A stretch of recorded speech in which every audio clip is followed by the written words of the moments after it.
excited. When Dean said I could speak for a minute, I was so glad it was before Rick, because I felt like, you know, you watch on those sitcoms and it seems like everyone's already laughing before the show starts. It's really because they send a warm-up guy in. So I think I'm the warm-up guy, and then when Rick comes in, you'll be all relaxed and easy, and you'll be ready to hear anything he has to say. Dean asked me to speak on something that I talked about a couple of months ago, and it was about our flag. And I thought, okay, that sounds good, but the more I prayed about what I thought the Lord wanted me to say tonight, the less I thought it was about that particular old speech and something new that the Lord has put on my heart concerning our flag. What I'd said in the past was that we look at these two flags. It was at the Capitol, and we had the American flag on the top, and we had Texas right below it, and how right now, for a lot of people in our country, some of the stars on the American flag seem to be fading, with states that are bankrupt, have been bankrupted by socialist values, by thievery, by con artists who call themselves public servants and politicians. But right now, when you look at the Texas flag, it's actually the brightest star out there, and it's standing alone on our flag. But it breaks my heart a little as I travel. I've been to a lot of meetings across the state lately. When I hear people talk about secession, I had someone ask me last night at a meeting, a Republican club meeting, what were my thoughts on secession. And I have to say that if we're calling ourselves patriots, I believe we have to take that word out of our vocabulary. Every time we say pledge allegiance to the United States flag, we say one nation under God, not under my conditions. And I think we need to remember that just because maybe our state's going really well and many more aren't right now, that doesn't mean we get to abandon them. And it made me think of the Civil War and how hundreds of thousands of men and women and children died for various reasons in various ways, keeping us as one nation under God instead of a divided nation with differing values and differing standards and differing lifestyles.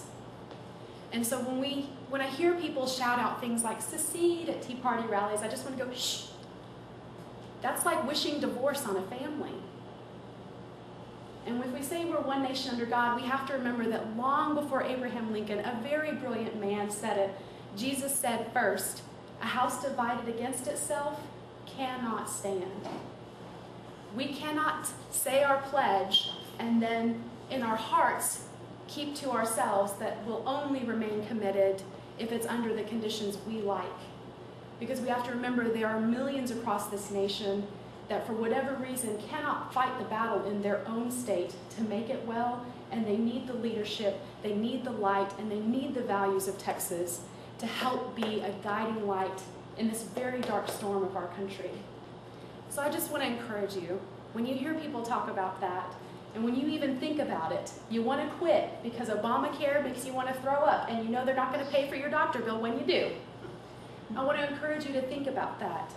That if we're going to be one nation under God, we have a Christ, a Jesus Christ who died for everyone, and he died so that we could be one nation under him, not one nation under our particular desires and circumstances. So that's all I really had to say about the flag tonight, but I hope you'll give it some thought and prayer because it's really, I think, what God's put on my heart. So thank you. Here's Rick. We appreciate you being here, buddy.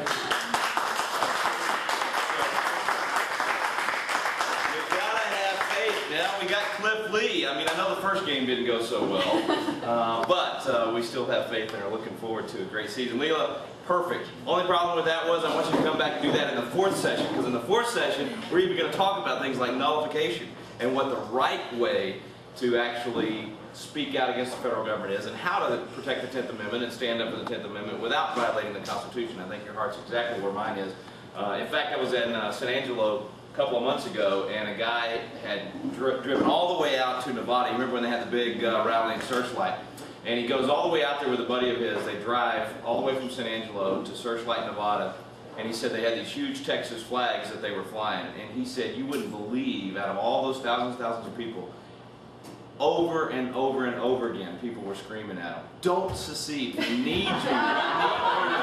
I mean, it was exactly what you're talking about. Those states that are in trouble are looking to us for leadership. And so anyway, good word. I think that's a great way to start tonight. How many of you were not here last month when we had the first session? Okay, we're not going to repeat it obviously, but just to give you an idea, last time what we did was we started with the foundation. And if you take the Declaration and the Constitution together, the Declaration is the slab, it's the concrete, it's the foundation. The Constitution is the house. That's what was built on the slab. You can't go without one or the other. So last week we did a lot of the principles from the Declaration of Independence that laid that foundation. And then we went into some of the faith of the founders and where they got their concepts for the Constitution. We traced some of the biblical scriptures that you find in the Constitution. So many clauses in the Constitution that come directly from the Bible. So we got into kind of the mindset of these guys and where they were coming from when they laid this foundation. As we said last month, I'm no guru. I'm here to learn with you. We're just going to go through the Constitution together. I apologize for changing the date and having to do it tonight instead of Thursday night. Thank you so much for being willing to change with me. I'm going to make it even worse. I'm actually going to change our sessions because tonight we're going to do what we had originally planned on doing in the third session. And in the third session, we're going to do what we were going to do tonight. I now understand why all those professors would come in and give bits and pieces instead of just going straight through, whatever the topic was. They give you this piece and that piece because it set the stage better. And the more I prepared for this, I realized I was really doing things out of order in the way I initially gave it to Dean. So tonight we're going to do it a little bit different. But first, let's review what our main quote is that we're basing this whole course on and our strategies on. It's John Jay, first Chief Justice of the U.S. Supreme Court. And you remember what he told us? He said, every member of the state ought diligently to read and study the Constitution. And that's what we're here to do, is not just read it, but actually study it and get into the minds of the people that gave it to us, get the original intent. And then to teach it to the rising generation. Make sure that we're passing it intact to the next generation, so that by knowing our rights, we will sooner perceive when they've been violated and be the better prepared to defend and assert them. So throughout the first three sessions, we're learning what those rights are, what the philosophy is behind them, what the original intent is. And then we're going to learn in the fourth session talk more about how to correctly defend and assert them in a constitutional way. So that's our job. That's what we're going to do. We're going to cover as much as we possibly can. We're not going to get any more into the Declaration tonight. We're going to stick with the Constitution tonight. And as we said last week, we're literally going to cover every part of the Constitution throughout this course. Some of it we will fly over very quickly because it's just not as much in debate today. And some of it we will spend a lot of time on, like the First Amendment, Second Amendment, Fifth Amendment, Ninth and 10th Amendment, and the 14th Amendment as well. Tonight what we're going to do is concentrate on actually Article 3. Instead of doing what I originally said about this week being when we would go through clause by clause very quickly, and next week being when we would hit Article 3 and the First Amendment, we're going to shift that schedule, as I said, and tonight we're actually going to talk about Article 3, midst of the judiciary, because it has so much to do with our perception now of how the Constitution should work and how our system of government should work. So I want to actually start with the judiciary, and part of that will cover the First Amendment, the Second Amendment, and the 14th tonight as well. So we're going to see how fast we can get through these things and cover as much as possible, and hopefully I timed it a little better than last time. Last time we went way over, Leo. So everybody was very patient with me in forgetting. So that means next month then we'll do our crash course through all the amendments and through the other articles that we're not going to touch on tonight. And then in our last course, we'll talk more about those citizen duties and how to correctly apply those things that we want to do. You remember last week we mentioned how in the Declaration, so many of those grievances are actually solved by specific clauses within the Constitution. In the Declaration of Independence, there are also grievances about the judiciary. In fact, if you, everybody get a pocket Constitution Declaration? If you didn't get one, we got them out on the table, so let's get one to anybody that didn't get one. Josh, you got one, bud? All right. I need one. If you flip to the back there, the Declaration's the last few pages, and if I go to page 36, right there at the bottom. I forget what number this is. This would be number 9, because number 10 is he's erected a multitude of offices. Number 9, he has made judges dependent on his will alone for the tenure of their offices and the amount and payment of their salaries. Now, what do you think the complaint is? What's wrong with the judges being dependent upon the king? They're not going to make the king mad. They're not going to make the king mad, and they're not going to care at all what the people here want, right? So where do we want the accountability to be? With the people, exactly. We want the accountability to be with the people. And so their complaint was the accountability was not with the people. And they solved that in our Constitution. They began complaining about this long before the Declaration of Independence. Sam Adams was already complaining specifically about lifetime appointments of judges and how bad a thing that is. He was complaining about no accountability directly to the people and wanting to change that. And so we know, we see it right now in our culture, constantly having to deal with the judiciary striking down laws that the people wanted, striking down votes of the people. I remember even as a teenager, when I lived in Dallas, that in Dallas they had this big referendum on whether or not city council districts were going to be elected at large, or they could have any at large, and some of them in districts, and big fight, right? Well, the people voted. It was overwhelming, 65% that said we want to have individual districts as well. And the federal judge says, you don't know what you're doing, I'm smarter than you, and overruled the will of the people. That type of thing is happening all over the place, and state courts are doing it, and federal courts are doing it as well. And that's not what the founders intended. They wanted only the just power of government to come from the consent of the governed. And so we've seen the courts get out of control. So we want to know from the Constitution what is the proper function of the courts, and what is our role as we the people. What do we do? What is our correct function? What are the correct activities for us to be able to rein in the court and get them back in their place? So what we're going to start with are what we call the myths of the judiciary. We're just going to debunk some of the general concepts that we have in our culture today about the court that are absolutely wrong, but they've become commonplace. 99 out of 100 people that you talk to will say, yeah, that's the way it's supposed to be. First myth, that there are 3 branches and they are co-equal, that we have 3 equal branches of government. We hear this all the time. I mean, if you talk to somebody coming out of a government class in high school or college, they're going to tell you, yeah, we have 3 co-equal branches of government. If you go to the Supreme Court website, they're going to tell you the framers of the Constitution created 3 independent and co-equal branches of government.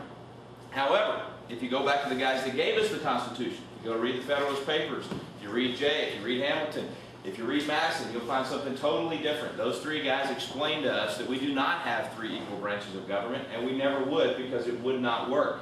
Madison himself started with Federalist 51. He tells us, in fact, there's actually some debate on this, whether it's Hamilton or Madison, but most scholars think it was Hamilton. Oops, I got my quote behind Hamilton. Anyway, what he says is the legislative authority necessarily predominates. That means the legislature has to be the strongest, that's the necessity. You want the legislature to have more power than the other 2 branches. It needs to dominate. He goes on to explain why and talks about how important that is.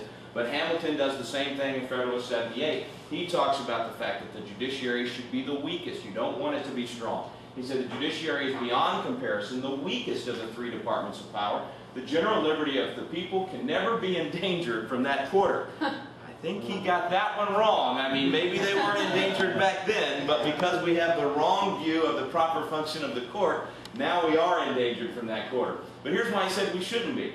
He said the judiciary has no influence over either the sword or the purse, no direction either of the strength or of the wealth of the society, and can take no active resolution whatsoever. It may truly be said to have neither force nor will. This is why Andrew Jackson responded to the Supreme Court by saying, that's your opinion, now let's see you enforce it. George Bush had a wonderful opportunity to do that. When the court tried to tell him how to run the war on terror, he should have said, that's a nice opinion you got there, now let's see you enforce it. He should have done exactly what Andrew Jackson did. Well, we want to know from some of these guys that actually had more to do with the Constitution than we realize. We think that it's just a few of these guys, but there's men like William Giles. He was actually part of that first Congress, so he helped to give us the Bill of Rights. He was one of our very important founding fathers. He actually served under the first 4 presidents that we had in various capacities, so he's very involved in the original government, and also he was governor of Virginia. So I love this quote. It really sets up what we're going to cover. It said, superficial observers take it for granted that the 3 departments of the government are coordinate and independent of each other. It is to be observed that the words coordinate, independent, are not to be found in any part of the Constitution. According to the Constitution, the establishment of the Judiciary Department was entrusted to the Legislative Department. Is the Judiciary Department formed by the Constitution? It is not.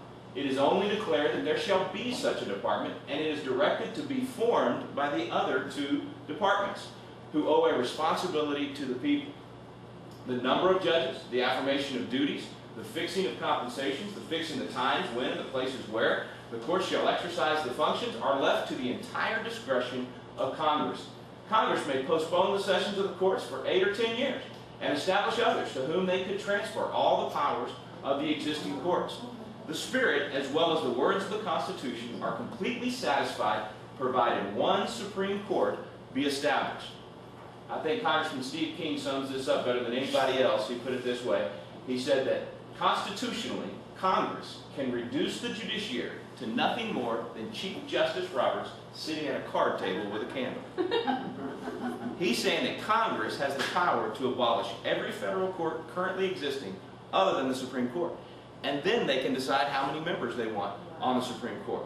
In other words, the court is accountable to the legislative branch, and the legislative branch is directly accountable to us. But if the legislative branch is not doing its duty, if it's not forcing the court to be accountable, then the court becomes an entity unto its own without any accountability whatsoever, and that's what we've ended up with. The Congress has not been doing its job, hasn't been exercising its duty under the Constitution. They can actually decide what issues can even go before the court. They can actually say in legislation that they pass, this law is not reviewable by the federal judiciary. They do it all the time. We just don't hear about it because they don't do it with the major issues. We've tried to do it with some of the big issues today. In fact, the House has actually passed legislation saying that Pledge of Allegiance cases, any case dealing with the Pledge, any case dealing with the Ten Commandments, cannot be reviewed by the federal judiciary. That they can't make that decision, that that's the Congress's purview, and they're the ones who decide that. The Senate didn't pass it, so we weren't able to get it into law, but it tells you that there are some members of Congress that actually understand this. And this was done, obviously, before Pelosi was Speaker of the House, but there are some that understand it. What we need to do is we need to elect members of Congress and the Senate that understand their duty and are willing to exercise it. Here's the problem. See, the reason that the legislative branch does not exercise these functions is because we, the people, do not know that it's their responsibility. And so if the legislative branch steps up and starts exercising some of these responsibilities, the media is going to go crazy and say it's a power grab. Legislature's grabbing power from the judiciary. And if we, the people, don't know the truth, those elected officials, I promise you, they're not going to get very far out in front of the people. And so if we're not there saying we got your back, then that's why they're not going to move forward. So what we have to do, we have to get educated first. We have to know what their responsibility is. Then we need to tell those members of Congress that are either running or in office, hey, listen, why aren't you doing what the Constitution specifically says you're supposed to do? You're supposed to set their agenda. You're supposed to set how you can fire them. You can actually abolish a court. And we did it after the Civil War. We had judges that would not enforce the 13th, 14th, and 15th Amendments. We had people that just said they refused. So what did the court do? What did the Congress do? They abolished those courts completely. In fact, Jefferson abolished half the judiciary when he became president. Half the judiciary. Now, think about that. What if a president was to come in right now? Newt Gingrich actually said this in a speech. He said, look, I'm really a moderate. And everybody laughed. And he said, actually, I am, because Jefferson abolished half the judiciary. All I want to do is abolish the Ninth Circuit. If we just abolish the Ninth Circuit, and then we can appoint a new court and hire all new judges and start over. You can absolutely do that. Congress has the power to do that. But if we don't know they have the power to do that, they're never going to do it. So that's one of the things we got to recognize, that is the legislature is in charge. But don't take it from Steve King. Don't take it from William Giles. Let's go to the Constitution itself. Everybody open up to Article 3. Section 1, it's right there on page 12. The judicial power of the United States shall be vested. Joshua, you got it? Why don't you read that for us? All right.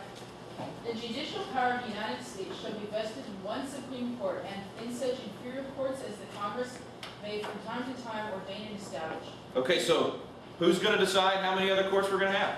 Congress. So who has the power to, from time to time, also disestablish them, right? I mean, that's a given. If you can from time to time ordain and establish them, you can also from time to time get rid of them, right? So they actually have the authority over them. That's good, Josh. We're not going to do the rest yet. Now, in fact, when we do a tour of the U.S. Capitol, we go into the old Supreme Court chamber. And we tell stories of the things that happened in there, like the Amistad case and Great Daniel Webster case and some other things. And we point out that in that old Supreme Court chamber, they didn't actually start meeting in there until 1811. And for the first 11 years that they were in the United States Capitol building, they had a place for the House, they had a place for the Senate. Guess where they put the court? Actually in what is now a broom closet. That was their meeting place. Now you could say they've come out of the closet since then, for sure. But that's literally where they met. But even when they met in that old Supreme Court chamber, guess where the Senate was? Exactly above them, in the room right above them. What does that symbolize, right? And then when they moved up, when the Senate moved into the big Senate chamber that they're in now, that they moved into in 1859, the Supreme Court moved into that Senate chamber, so they still had the watchful eye over the court. They didn't have their own building until 1954. That's when they finally built their own big building and got their independence, where now they're not accountable to the other branches. So, again, we've got to come back to the Constitution itself and recognize, and this is just, common sense. If you look at even the size of the first 3 articles, Article 1 deals with the legislative branch.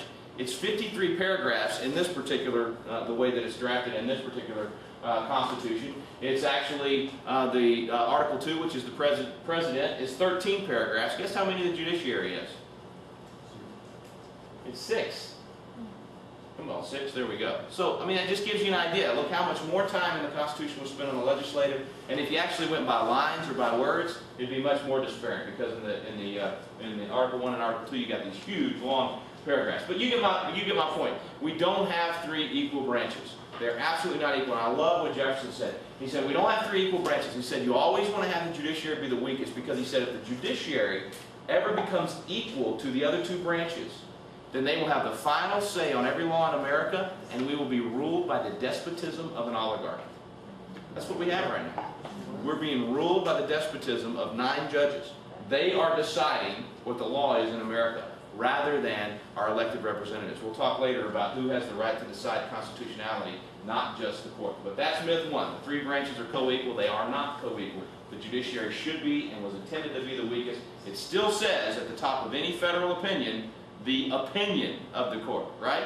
It's an opinion. All right, so let's go to myth number 2. Federal judges hold lifetime appointments. How many times do you hear that? You know, they're appointed for life. Well, no, they're not. Again, go to the Constitution itself. Let's open up Article 3, Section 1, right where you were, Josh. Go ahead and finish reading that paragraph there for us. He says, where it says, the judges, both supreme and inferior courts, shall hold their offices during good behavior, and shall at stated times receive for their services a compensation which shall not be diminished during their continuance in office. So how long do they serve? As long as they're Good behavior, right? So, what is good behavior? What does that mean? Or more importantly, what did it mean to the men that gave us the Constitution? What was the original intent? We talked last time about how you want to crack open the heads of the people that gave you the document. That's how you get to original intent. You find out what they believed and what they intended by those words. Senator Calhoun was actually author of that judiciary bill for Thomas Jefferson. He said, we all fully and at once understand what good behavior in a judge is, and if he acts contrary, it would be misbehavior, and the Constitution in that case has given a remedy by what? Impeachment, exactly right. Give that man a cookie. Who said that? You get a cookie. Okay. I had cookies, I give you one. All right, so impeachment. We just don't use the tool. Again, the congressmen don't know what they're supposed to be doing. There are 6 clauses establishing impeachment in the Constitution. If you want to know where they are, you get your handy-dandy concordance to the Constitution. If you don't have one, go to wallbuilders.com and order you one. There are 6 places where you'll find the word impeachment. Article 1, Section 2, Paragraph 5. So somebody help me out with that. Who can find Article 1, Section 2? It's the very last part of Section 2, last line. The House of Representatives shall choose Isn't their that an interesting speaker. spelling of choose? Yeah, sorry. Speaker and other officers, and shall have the sole power of impeachment. Exactly. All right, Article 1, Section 3, Paragraph 7. The Senate shall have the sole power to try all impeachments. And then the next paragraph there, judgment in cases of impeachment shall not extend further than to removal from office and disqualification to hold and enjoy any office of honor, trust, or profit under the United States, but the party convicted shall nevertheless be liable and subject to indictment, trial, judgment, and punishment according to law. And then you have different clauses dealing with when the president is impeached. So 6 clauses establishing impeachment. We've actually done this. It's been a while. We've had 61 impeachment investigations of judges. We've had 15 actual judicial impeachments. One you might remember is this turkey that's in Congress right now. You may know who that is? Alcee Hastings. This guy was impeached from the federal bench for taking $150,000 in bribes. Impeached and removed from the bench, and still manages to get elected to Congress, and is still serving us in Congress now. Nancy Pelosi tried to appoint him as chairman of, what was it? It was, intelligence. It was the Select Committee on Intelligence. Now, can you imagine?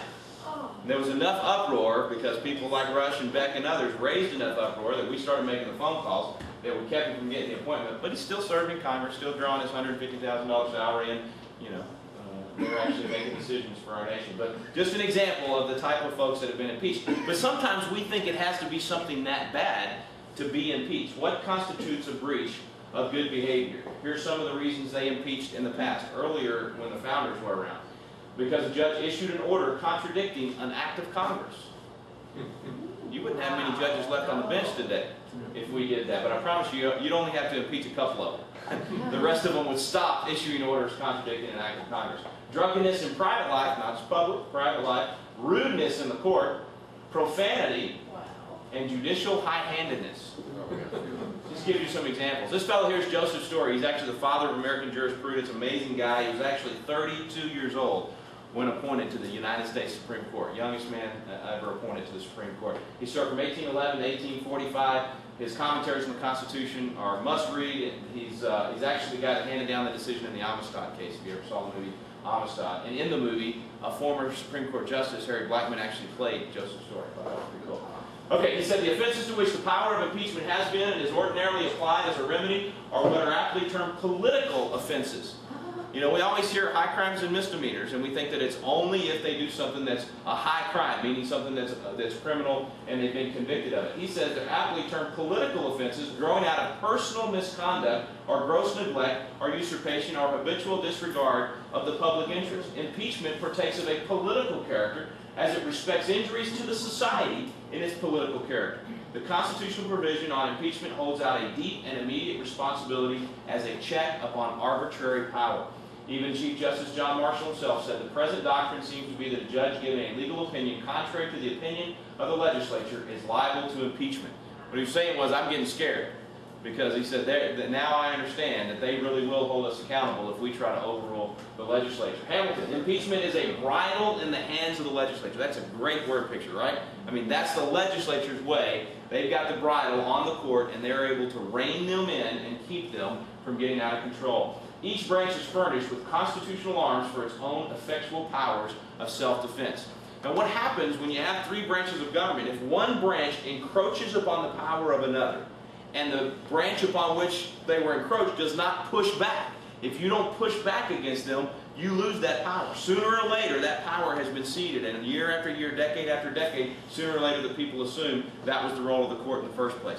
So the court has done that. They have stretched their power and pushed into the legislative and the executive, and those two branches have not been pushing back. And because they haven't pushed back, we've just accepted the fact that the court should be as powerful as it is. James Iredell was actually one of our 55 guys that gave us the Constitution, and he was an original appointee to the Supreme Court. He said every government requires impeachment. Every man ought to be accountable for his conduct. Impeachment will be not only the means of punishing misconduct, but it will prevent misconduct. I mean, think about it. If they know they're going to be impeached, they're much less likely to commit the offense in the first place. A man in public office who knows that there is no tribunal to punish him may be ready to deviate from his duty. But if he knows there is a tribunal for that purpose, although he may be a man of no principle, the very terror of punishment will perhaps deter him. You see, again, you go back to the founders' philosophy, and we mentioned last session how they did separation of powers because of that scripture in Jeremiah that talks about how the heart is evil and no man can know it. So they knew we can't put too much power in anybody's hands because the heart's evil. I mean, even if you're a good person, you think you're good and all those things, you never know when the evil side is just going to take over and you're going to let that power get to you. Same thing when it comes to even the power they gave to a branch. They wanted that accountability. They wanted there to be opportunities to push back and prevent someone from abusing their power. So, no question about it, they do not have lifetime appointments. It's only good behavior. We need to recognize that, and we need to encourage our members of Congress to again use the power of impeachment. There was a guy out of, federal judge out of Houston. He's the one that handed down the Santa Fe case. I don't know if y'all remember it was Doe v. Santa Fe. It was prayer to graduation was the case. And in that case he said, and the question was not if I could pray as a speaker or if your pastor could pray. The question was, can a student pray? Can a graduate that's elected by their classmates get up and pray?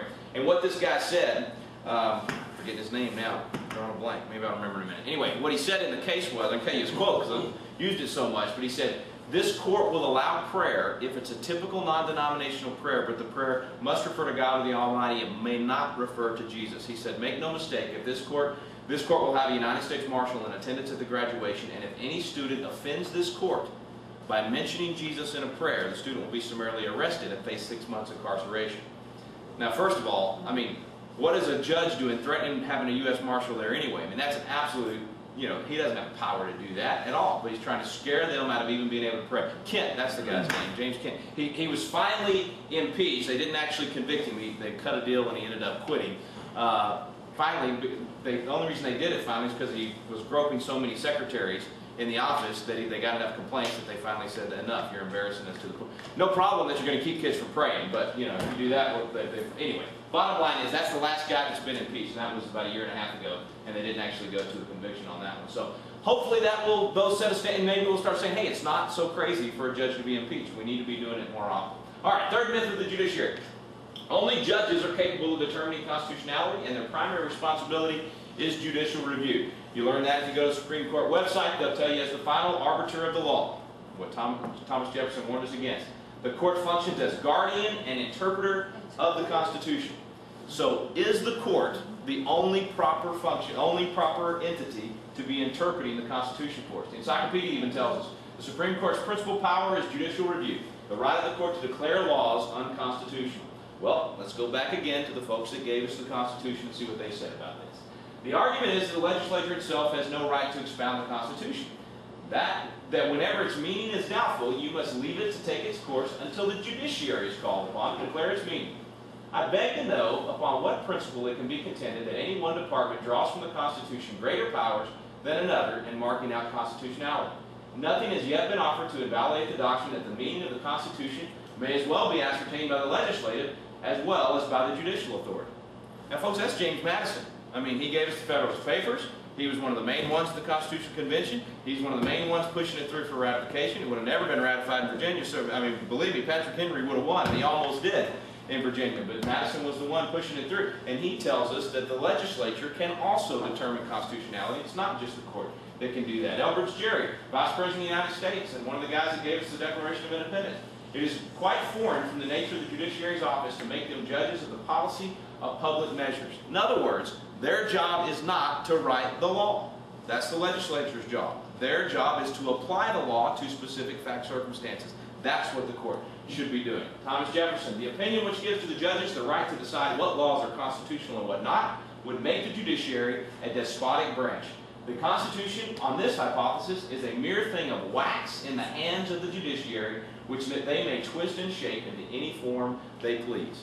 That's what we got, right? That's the living Constitution that we now hear so much about. And you have 4 of your 9 right now in the court that absolutely believe it's a living, breathing document. And it is living, but it only changes when we decide to change it through an amendment, not when 5 of the 9 justices decide they want to change it. But what he feared is exactly the philosophy and the mentality that is taught in the law schools across the country now, which is why you end up with so many judges believing that way. All right, so judicial review. Where did it come from? Well, the very first case where it happens is Marbury versus Madison. Chief Justice John Marshall was on the bench at the time. The background behind that case was real simple. You had the Federalists and the Anti-Federalists, big fight in 1800. Adams loses re-election to Thomas Jefferson. If you think campaigns are nasty today, go read some of the campaign flyers on this one. It was bad. I mean, Jefferson was called every name in the book, as was Adams. So, the Anti-Federalists win, all right? They win the presidency. Adams, at the last minute before leaving office, appoints a bunch of judges. He's going to try to get a bunch of Federalist guys in on the bench at the last minute and get them approved. Well, the appointments were sitting on the desk of the Secretary of State and not actually signed in or processed. And the Secretary of State fouled it up and didn't get those guys into their positions before before Jefferson took over. So when Jefferson takes over, he says, well, we're going to nullify those things. We're not even going to allow that to happen. So some of the judges that had been appointed turn around and sue and say, you have to give us our positions, you got to give us the jobs and the money that we're supposed to get paid and everything else. The Secretary of State's the one that screwed up. And so that was when Chief Justice Marshall handed down the decision and ruled against the executive branch and said, you guys have to allow these guys to take their jobs. Well, guess who was Secretary of State under John Adams? It happened to be John Marshall. He was one of the judges that got the early appointments. He's Chief Justice of the court, and he is actually covering up his own screw-up. He's covering up his own mistake with this decision. That's the beginning of judicial review. Not a very illustrious beginning of judicial review, is it? All right, so we always hear, but yeah, doesn't the court do a bunch of good things, and don't we need them to correct things, and isn't judicial review important because the people won't do the right thing, so we got to have the court do it for us? So that's how we end up with cases like Dred Scott. I mean, this is where we actually have the court striking down the Missouri Compromise and saying it's unconstitutional. So here you have the legislative branch first saying, we want to get rid of slavery. So we're trying to stop slavery from spreading across the country. Then you get Dred Scott and you get the court saying, no, you know what, we think blacks are just chattel. They're just property. They have no rights. They have no rights that have to be recognized by any white man in this country. They are property. So the legislative branch gets it right, trying to stop slavery, stop the spread of slavery. The judiciary comes along. That's their mindset, is Dred Scott. So 1820, nope, you guys are struck down. We're reversing what you wanted to do with the Missouri Compromise, and we're doing Dred Scott instead. You take segregation, same thing. You had all kinds of civil rights laws passed in the late 1800s, and also in the early 1900s. That the court decided were not constitutional. Segregation would have been in it in 1875 if the court had not struck it down. 1882, other laws that had been passed by them, and now you end up with the court finally in, what was it, 1964? 64, am I going to get that wrong for the civil? Yeah, so how long did it take them? How much were they behind us? Who's getting it right first? Congress, because they're closer to the people. The court comes along and gets it way later, things like the poll tax. Civil rights, I mean, you pick the issue. They've been behind on it. Voting rights, long behind the legislative branch. So the question is, who does a better job of protecting our rights? The courts or the legislature? The legislature has always done a better job. The legislative department, Hamilton said, is more immediately the confidential guardians of the people's rights and liberties. Why? Elections. They're accountable to us. I mean, the system works, but only when you have accountability. When you let the court run out there without accountability, they're not going to get it right. So they're not the only ones capable, according to the Founding Fathers themselves, and we should allow the judiciary to determine that, not just the courts. All right, in fact, when the courts do it, it should just be an opinion that the legislative branch considers. Myth 4, the primary responsibility of the judiciary is to protect the minority from the majority. Take Ten Commandments cases. This was called Stone v. Graham was the case. And the court said the purpose of the Bill of Rights is to protect the minority from the majority. Well, I thought the Bill of Rights was for all of us. Yeah. I guess not. I mean, I guess it only applies if you're a minority. Well, here's what the guys that, again, gave us the Constitution said. This is, and by the way, Washington and Jefferson disagreed on a lot of things too, just as Adams, but here's a quote that both of them gave almost exactly the same words. The fundamental principle of our Constitution requires that the will of the majority shall prevail. We used to believe that. We used to always say majority rules, right? I mean, the majority is supposed to rule. Now, you don't abuse the minority, but the majority opinion should rule. The majority values should rule. We give you just a few examples of anti-majoritarianism. Gay marriage, that should shock you. They all want to turn your head when you see that. 72% of the country says it's a bad idea. We ought to have traditional marriage. The courts say, tough. We're going with the minority, not the majority. Prayer in schools. 82% of Americans say we ought to have prayer in schools. The courts say, no, we're going with the maybe 1% that might be offended because we have prayer. Creation being taught in the classroom or intelligent design. 68% of the country says we ought to be teaching it. 32% against, but the court says we're going with the 32%. Abortion, 70% want some sort of restriction on abortion. The court says no, we're not going to allow it. Ten Commandments hanging in our schools, 76% want it. The court says no, we've got to protect that few that might be offended by having to see the Ten Commandments on the wall. Pledge of Allegiance, 90%. 90%. I mean, Robert Kennedy once said if you get 80% of the people to agree on it, you've got everybody, because 20% is going to be against everything all the time, no matter what, right? 90% want the Pledge of Allegiance, the under God in the Pledge of Allegiance, but the courts, or the Ninth Circuit, which by the way has reversed itself. I don't know if y'all saw that, but I don't know if that was before or after our last class, but they've reversed themselves on under God in the Pledge. They now say the Pledge of Allegiance is constitutional. And they said in the same case, in God we trust on our money is constitutional. So they threw Michael Newdow out on both cases. Were they threatened with impeachment? Yeah, I guess they weren't threatened with it. You know what it is? It depends on the 3 judges you draw. Yeah. It depends on the panel you draw. And we happen to get 2 good judges on that particular panel, and they gave him the boot. So, should we just be protecting the minority? No. Those guys say that those rights are for all of us. We ought to be protecting them for all of us. Here's the deal. All power residing originally in the people and being derived from them, the several magistrates and officers of government vested with authority. Oops, I lost the rest of the quote. Come back here. Uh-oh.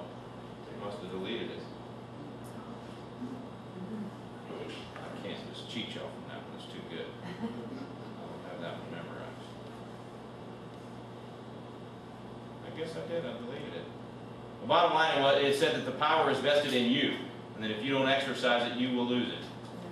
Okay, so George Mason we did last week. Y'all remember this one? No free government nor the blessings of liberty can be reserved to any people, but by a frequent recurrence to fundamental principles. So the reason we've allowed the court to get out of control is we didn't keep coming back to the document itself. We just took somebody's opinion, we took whatever the paper said, and I'm talking about over 200 years, and we allowed this to be lost, and instead some individual on the court's opinion to rule. So we didn't keep coming back to those fundamental principles. That's the only way to preserve them.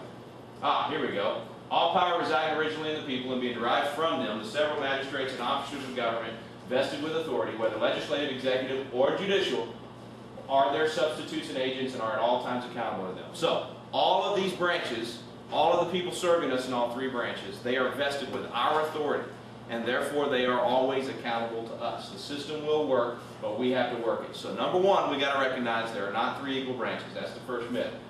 Know it, share it with others, teach them that. Number two, we got to know they don't have lifetime appointments. Let's start calling for the impeachment of federal judges. And let's be there when, I remember when Tom DeLay, in, what was it, 2000, when was the Terry Schiavo case? Was that like 2002, 2003? Has it been that long? When that whole deal happened and he said, we need to impeach some of these judges, I mean, the media just went nuts. That's when we need to be writing the letters to the editor and saying, what are you complaining about? That's exactly what the Constitution says they need to do. And now we've got a voice we didn't have 10 years ago. I mean, through the blogs and through the internet and through all those things, we have the ability to do this in a way we've never been able to do it before. Number three, let's recognize it's not just the courts that can determine constitutionality, and that they are not there just to protect the minority from the majority. They're there to protect all of our rights. They're there to apply the Constitution for every single one of us, and the Bill of Rights does not go just to the minority, it's for all of us. James Wilson, you might remember from last week, we talked about him quite a bit. He's one of only 6 guys to sign both documents.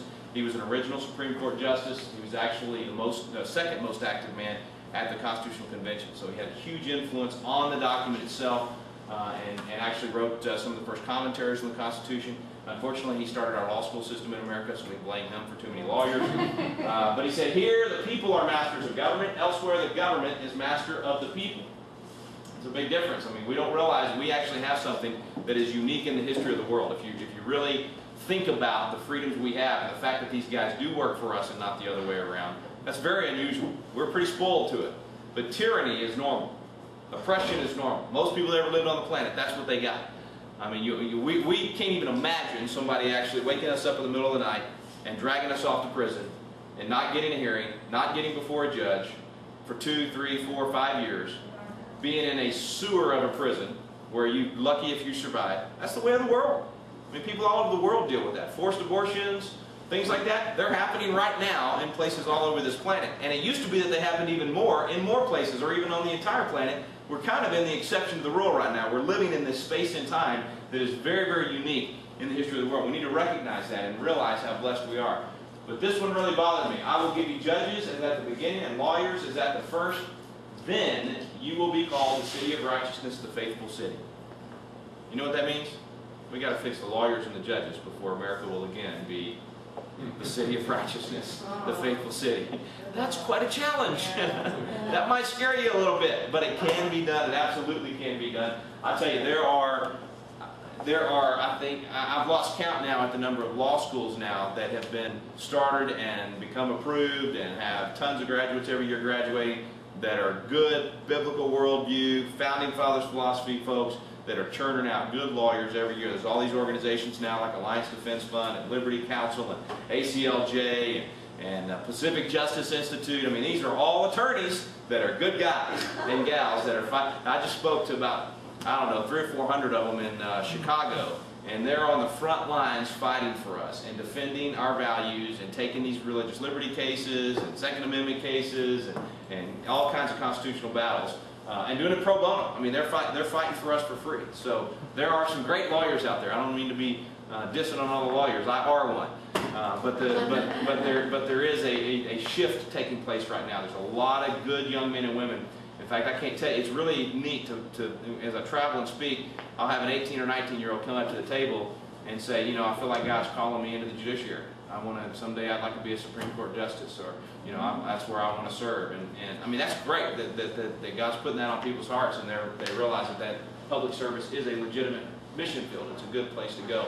and take your values. So I think this is actually happening. So I'm not discouraged by this verse anymore. I used to be scared to death of it because I thought, man, we're never going to fix those guys. But I do think it's happening right now in our culture. There's really a good shift coming. Ezra 7:25, another verse we need to remember, appoint judges who know the laws of God. So you want people on the bench that have a biblical worldview, that understand the foundation upon which this nation was built. If they believe in moral absolutes and not moral relativism, if they believe that there's a right and wrong, if they believe, as the Declaration says, we hold these truths to be self-evident, like we talked about last time, truths are moral absolutes. If they believe that, then they're fit to serve on the bench. That's the philosophy that they got to have. And we know from Ezekiel 18:21 that we need to choose out from, Exodus 18:21, we need to choose out from among us able men such as fear God, men of truth, hating covetousness. So they need to be men of truth. They got to be honest. They got to be able to do the job. They got to hate covetousness, so they don't want the job so much that they'll do whatever it takes to stay in that particular job. And they got to have that biblical worldview. They got to fear God. So that's a real simple way to select your elected officials, and then to make sure you get a president that appoints judges like that. Get senators that will only approve judges like that. Okay, that's how we get back to the place that we were. Pray for, I just can't bring myself to change this slide. Pray for the president, actually I didn't have time to change the slide. Pray for our president that he will have wisdom in these appointments. All right, you may not like President Obama at all. I don't agree with him. I don't think maybe on 10% of things, if that. Probably on the importance of fathers and his effort to get fathers to do their job. I agree with him on that. I probably don't agree with him on anything else, but I pray for him. I pray that God will surround him with wise people. I pray that, what's that song about, that his days may be few, and someone else. I pray that one for him. But seriously, pray that God will surround him and that he will give our senators wisdom, the vetters. There's people that we don't even know who they are. You know, all those people behind the scenes that are vetting these judicial appointments. Pray that we will get good people on the bench, because right now, I'm telling you, we're not. We're getting some really lousy appointments, and it's going to have an impact for many, many years. Quick read that I encourage you to get. I don't have any with me tonight, but you get them at our website, Wall Builders. Restraining Judicial Activism. It goes into more detail of what I've been talking about so far. And we'll give you some of the end notes and the footnotes so you can document all the things I've been sharing with you. So let's cut that. That's the proper function of the judiciary. So the things that we've got in terms of misnomers, where it's been applied the worst, but now it's getting better. We all know from the McDonald's case a couple of weeks ago on the Second Amendment, is with First Amendment religious liberty cases and the Second Amendment. So let's talk about the First Amendment for a little bit. Congress shall make no law, you guys know, separation of church and state's not here. Congress shall make no law respecting the establishment of religion or prohibiting the free exercise thereof, or abridging the freedom of speech or the right of the people to peaceably assemble and to petition the government for redress of grievances. 5 freedoms right here. Okay, this amendment right here is the reason I did Celebrate Freedom Week 10 years ago. Because we did a poll in Texas, and barely half of Texans could name 1 freedom out of the First Amendment. Only 5% could name 2. Okay, so who can name all 5? I just read it, so it's going to be real easy for you. Raise your hand if you can name all 5. All right, go for it. Let's hear it. Freedom of speech, freedom of free exercise of religion, establishment of religion, freedom of assembly, right of petition. Okay, establishment and free exercise are both freedom of religion. So we missed one. Josh, what was it? Freedom of press. There you go. Okay, so that's your 5 freedoms right there. You got religion, you got speech, you got press, you got assembly, and petition. Okay? So what that means, very simply, freedom of religion, we understand this. It is freedom of religion, not freedom from religion. There's even a foundation out there right now. In fact, they're the ones that have sued in so many of these cases, called the Freedom from Religion Foundation.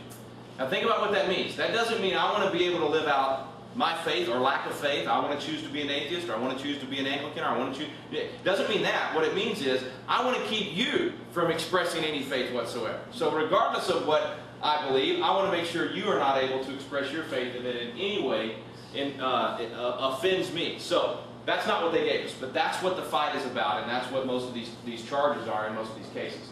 What we want to do is make sure that people are allowed to live their faith, whatever it is. I don't care if you want to. If you're an atheist, fine. If you don't want to live out any particular faith, if you're Muslim, if you're Hindu, whatever, you have the right to express that faith. If we're in public school and you get elected to say the prayer over the microphone, I don't care if you pray to Allah. That's your choice. I shouldn't be offended by that. I should say this is a free country. Tolerance means I let you live your faith. I'll live my faith. I have enough confidence in my faith in the arena of ideas, and ultimately the evidence is going to show my faith is right. Okay? But if I use the government to shut you down and keep you from expressing your faith, that's tyranny. That's not freedom. That's not what the First Amendment was all about. So while we clamor for our freedom of expression and our freedom of religion, let's make sure we respect others as well and have no problem with them living out their faith. Freedom of speech, and we all know that. I mean, we ought to have the right to speak out, even when it offends, even when it's against the government or whatever it is. We know how that works. That's easy. Freedom of the press. I mean, the beauty of what we have is this free market competition of the press. We didn't have that for a long time, right? You had 3 major networks. Everybody got their news from. They were all liberal. I still can't figure out why conservatives, wealthy as they are, do not get together and buy one of these networks when they're on the chopping block. I've never figured that out. But now it's not as important because of the alternative media and the freedom of the press is becoming even more important of a freedom for us because we're able to go around these guys. I mean, they don't have near the power that they used to have. Peacefully assemble. I mean, that can mean you're working, gathering to worship. It can mean coming together at a tea party and expressing our views there. And that's really how we've shifted the petitioning of our government. It's now no longer, writing that petition and the congressman stands up on the House floor and reads the petition. That's the way they used to do it a long time ago. Now, petition the government, yes, we write our letters to our congressman, but more important way to petition the government now is to publicly do it, to write the letter to the editor and petition the government publicly and help sway public opinion. Or for us to gather and go to a tea party or have a rally, that's also petitioning the government as well as assembly. So these freedoms are vital, but the one we want to really dive into a little deeper because it's the one that's challenged the most is the free exercise of religion. You always hear this phrase, separation of church and state. It's part of the public vernacular. We believe it's in the First Amendment. I speak on law school campuses a lot, and I'll say, okay, First Amendment, or I'll say separation of church and state. Which founding document? Always some kid says, Declaration of Independence. Nope, not going to find it in there. See? Constitution. Nope, not the Constitution. Yeah, it's the First Amendment. We learned it in common law. It's right there in the First Amendment. Bedrock principle. The country was built upon separation of church and state. Say, all right, everybody get out your constitutions. They didn't give you a constitution in law school. They never have constitutions in law school, I'm telling you. And no, the professor just tells us what to think about. So I'll pass out constitutions. Say, all right, everybody, open up the First Amendment. You guys turn to the First Amendment. What's it say? We just read it. Anybody see religion in there? I mean, see state in there? No. See separation? No. See church? Those words are not in the First Amendment. Well, there's always some kid at law school that says, well, yeah, but it doesn't say that, but that's what they meant. I say, okay, well, we saw our slide earlier. We have what we call legislative intent. I understand intent, right?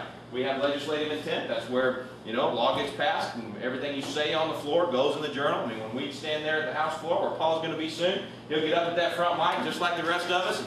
You'll lay out your bill. You'll wax eloquent. You'll pontificate on why the world can't survive without this piece of legislation. You'll get your buddies to go to the back mic and toss softball questions so you sound smart. That's what we all do. Just make sure you do it. And after you sound smart and everything sounds good, you finish the debate, all that stuff goes in the journal. Why? Why would you have a journal of what all that debate was? Keep track of what you meant. Keep track of what you meant, because someday that law is going to be challenged. There's going to be somebody that's confused by some part of that, and one person's going to say it means this, another person. I mean, people get confused over what the meaning of is. Right? So everybody. So you got to know what those legislators meant by that particular law. Well, you go to the journal and you say, well, Rick Green passed that law. In this case, Paul Workman passed that law, and right before they, arguing in court, say to the judge, listen, Your Honor, look, here's the journal. Right before they voted, the author, Workman, got up and he said, this is what it's supposed to do, this is what it's not supposed to do. Somebody asked him if it was supposed to apply in this particular way. They said, no, it's not supposed to. What are we doing? We're cracking open the heads of the legislature. We're getting the intent. Same thing happens with the First Amendment. We can go back to the debates, and we can look. Right there in that first Congress, they debated the First Amendment for months. The Constitution requires that they keep a journal of everything that's said. We want to know what they're saying so we can hold them accountable so that we know what the intent is, right? All those months of debating the First Amendment, how many times do they use the phrase separation of church and state? Goose egg. Not one time do they even utter the phrase separation of church and state. It's not mentioned once. But wait a minute, if that's the intent of the First Amendment that they gave us, if it's the intent of the people that gave us the law, why did they not even say it? Back up to the Constitutional Convention. Constitutional Convention, George Mason, several of those guys says, I'm not signing the Constitution because it doesn't have the Bill of Rights. Okay? They talked about the Bill of Rights. They talked about the freedom of religion. All that talk and all that debate, look at the journals, not one time is the phrase separation of church and state used. Not one time. In First Amendment cases in the United States, we've had over the last 50 years, the First Amendment itself, the actual words of the First Amendment have been used and cited in 3,000 cases. the phrase separation of church and state, which is not in the First Amendment, which was not uttered by any of the men that gave us the First Amendment, has been cited in 4,000 cases. Wow. Now, get that. In First Amendment cases.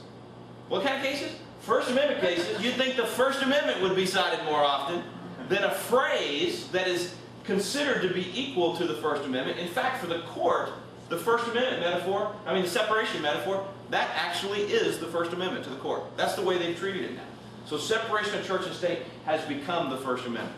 What we need to do is go back and say, wait a minute, what is the evil for which this thing was written? What were they intending to remedy? And we know the history, we know why they didn't want the state and the church to be one. We've seen it happen. The Dark Ages was a result of having the state and the church becoming one. You had the state, the state actually determining theology. You had the church actually enforcing civil law, and it was a bad deal for everybody. That's why we ended up in such a bad situation. That's why the dissenters came along. That's what they spoke out against so much. That's what they said we should not be doing. In fact, Richard Hooker was actually the guy that coined the phrase separation of church and state. So then you get back to where we are. If we're trying to stop that from happening, we don't want a marriage of the two, right? We don't want a president to be able to come in and say, you've got to be part of my church now that I'm president, right? We don't want our pastor to be the one enforcing the civil law. There's a reason for the separation of the institutions. But then along came in the 1850s the National Liberal League, and they said, we want a total separation of church and state. Not the institutions, but a total separation of church and state to be guaranteed by amendment of the United States Constitution, including the equitable taxation of church property, which would violate the Constitution and violate the Bible that said you shouldn't do that, which is where they got it for the Constitution. Secularization of the public schools, which hadn't happened up until that point. Abrogation of the Sabbath, so no more of the Sabbath laws. Abolition of chaplaincies, prohibition of public appropriations for religious purposes, and all other measures necessary to the same general end. So this liberal organization is saying we want a total separation. In other words, we don't want public expressions of faith. We only want private expressions of faith. We don't want you to be able to do those things. They come along with this crazy idea, and so Congress starts looking at this. And the Senate and the House both do a thorough review of this concept, and the concept of separating our faith and our religion from our public life. The Senate comes out with a response to it. They say, the clause, meaning the First Amendment, speaks of an establishment of religion. What is meant by that expression? It referred without doubt to that establishment which existed in the mother country. In other words, we didn't want the Church of England. An endowment at the public expense in exclusion of or in preference of any other. In other words, the state picking a particular denomination or religion and saying we're only going to support them and no one else. Giving to its members exclusive political rights. You only get these rights if you're part of the right church. Compelling the attendance of those who rejected its communion upon its worship or religious observances. That's what Jefferson was so much against in Virginia. The Baptists were persecuted in Virginia. If you weren't part of the right religion, you were persecuted. These three particulars constituted that union of church and state of which our ancestors were so justly jealous and against which they so wisely and carefully provided. The founders intended to prohibit an establishment of religion, such as the English church presented, or anything like it. But they had no fear or jealousy of religion itself, nor did they wish to see us an irreligious people. They did not intend to spread over all the public authorities and the whole public action of the nation the dead and revolting spectacle of atheistical apathy. Wow. And that's what we're getting now, okay? Because we, again, don't know what they originally intended. Well, the House did the same thing. They did their thorough review, and they said at the time of the adoption of the Constitution and the amendments, the universal sentiment was that Christianity should be encouraged, but not any one denomination. Any attempt to discuss, and by the way, the first few drafts, I should have brought the journal, the first few drafts of the First Amendment, that was the word they used, was denomination. No establishment of a denomination. That's what they meant by religion, not, no encouragement of religion overall. Religion must be considered as the foundation on which the whole structure rests. So, where did the phrase come from? Thomas Jefferson, right? Personal letters. And that's right, personal letter, and it was more than a decade after the Constitution had been ratified. So Jefferson uses the phrase separation of church and state more than a decade after the Constitution. And in fact, it was in a letter. It was January 1st, 1801. He was writing to the Danbury Baptist Association. They had written to him in October and said, look, we believe in our freedom of religion. We're glad you got elected president. You are the model of what we want because of what you did in Virginia for religious liberty. But here's our problem. We're worried that the First Amendment, because it codifies, because it has freedom of religion there in the statute, that someone's going to think that government gave us that religion. that freedom of religion, rather than them understanding that this is something God gave us and government can't touch. So Jefferson writes back to him and he says, don't worry, there's a wall of separation of church and state. You don't have to worry about that. And the whole time he's writing, he's talking about the free exercise clause. You see, as you were talking about, there's 2 clauses on religion. And notice we do 2 like this. Too bad. There's the establishment clause. Oops, I don't have my... The first part is the establishment clause. Okay, the second part is the free exercise clause. The establishment clause is saying we're not going to have a national denomination. The free exercise clause means you can live out your faith, whatever it is, and what Jefferson said in the letter, as long as it doesn't subvert the public good. Meaning child sacrifice, some crazy thing that some wacko religion would do. In that case, government has the right to step in and prevent you from exercising your faith. But otherwise, government can't step in and prohibit your free exercise of religion. So all of this changes. He was talking about the free exercise clause. It was always applied that way, and that's why his letter was ignored by the courts. That's why the phrase separation of church and state was used about 7 times in the first 150 years of jurisprudence in our country.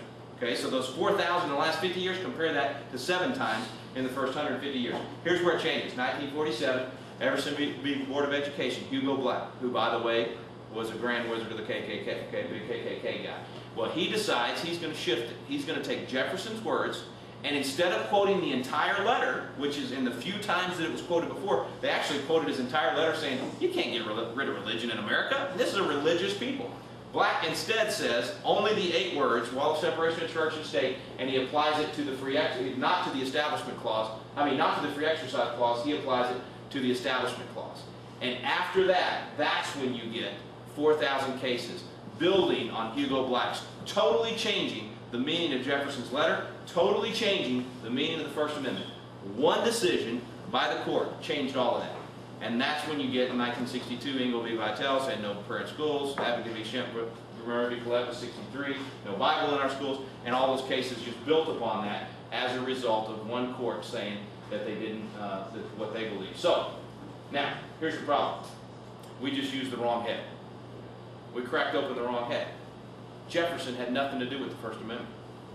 Why would we take Jefferson's letter and have all this debate and use his phrase and apply it to the First Amendment if he's not one of the guys that gave it to us? That's terrible jurisprudence. That's like having a murder trial, and the judge gets up at the trial and says, you know, if you saw the murder, we're really not interested in what you have to say, but if you were vacationing in Paris, France, come on in and tell us what happened in Austin, Texas on that night. That's what we're doing, because we're getting a guy that had nothing to do with the First Amendment. Now, you remember last month we talked about the fact that he started church services at the Capitol.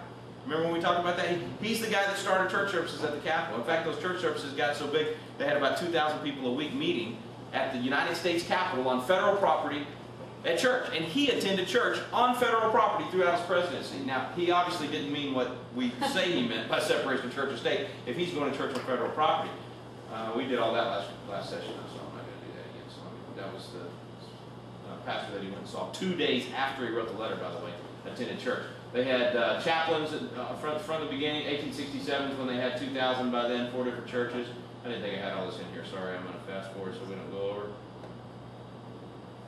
So, we want to know what the First Amendment actually means. Does it mean separation of church and state? Joseph Story, father of American jurisprudence, says the first and fundamental rule in the interpretation of all documents is to construe them according to the sense of the terms and the intention of the people that were vacationing in Paris, France at the time and had nothing to do with it. That's not what he said, right? He said the intention of the parties. So the people that gave you the document. Jefferson was not there. If you need proof of that, read his own writings. Somebody sent him a biography and said, we want to make sure we're accurate in this thing before we publish it. He sent the biography back. He said, one passage in the paper you enclosed me must be corrected. It's the following. I'll say it was yourself more than any other individual that planned and established the Constitution. He said, I was in Europe when the Constitution was planned. I never even saw it until after it was established. You say, well, yeah, right, but the First Amendment wasn't in there at the Constitutional Convention. But he also was not one of the 90 congressmen that gave us the First Amendment. He was not in Congress. He was still in Europe at the time. The only influence he had on the Bill of Rights was writing one letter to James Madison saying, make sure you get the Bill of Rights adopted. We need those individual freedoms in the Constitution. So, wrong guy to be cracking open his head. These guys, those are the right heads to be cracking open. James Madison, he said, all we're trying to do with the First Amendment is prevent a, quote, single national denomination. That's it. That was the goal of the First Amendment. to prevent an establishment of religion. Now we're supposed to prevent the prevent the prohibiting of the free exercise as well, but that's what we're doing now, right? We prohibit the free exercise. A girl can't pray at a football game. You can't exercise your faith in public. We got people being arrested for handing out tracts on public sidewalks.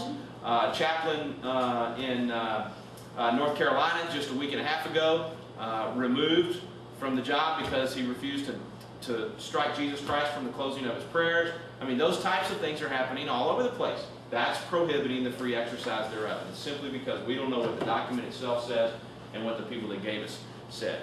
Richard Henry Lee, Second Amendment very quickly, was one of our founding fathers. He's the guy that made the motion. We talked about him last session as well on June 7th. He's the one that said these United Colonies are and of right ought to be free and independent states. He's got to make some motion.